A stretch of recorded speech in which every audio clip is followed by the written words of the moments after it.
श्री स्वामी समर्थ सर्वांना. वर्षभराचा साठवणीचा मसाला आपण उन्हाळ्यात बनवत असतो. त्यासाठी मी काही छोट्या छोट्या टिप्स सांगणार आहे. सर्वप्रथम मिरची घेताना तुम्हाला 2 प्रकारच्या घ्यायच्या आहेत.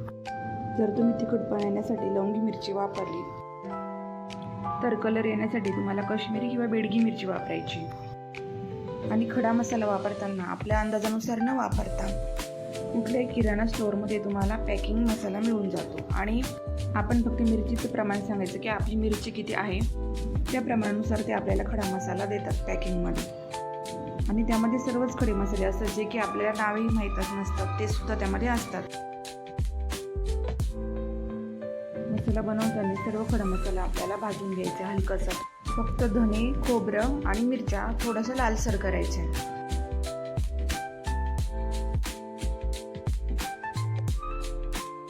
सर्वात महत्त्वाची गोष्ट म्हणजे पहिले काळा मसाला जास्त भरावा म्हणून कांदा वापरला जाईल. अजूनही भरपूर जण कांदा वापरतातच, पण कांदा जर वापरला ना तर वर्षभर कलर टिकून राहत नाही.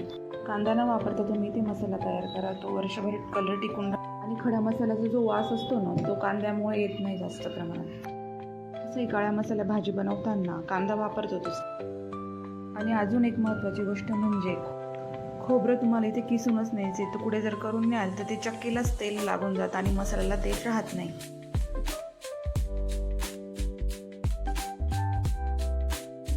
भाजलेला मसाला थंड करून मगच पिशवीमध्ये किंवा डब्यामध्ये घालून तुम्हाला दळायला न्यायचं आहे. दळून आणल्यानंतर सुद्धा थंड करूनच तुम्हाला भरून ठेवायचं आहे. तुम्ही काचेच्या बरणीत किंवा प्लास्टिकच्या पिशवीतही स्टोअर करून ठेवू शकता.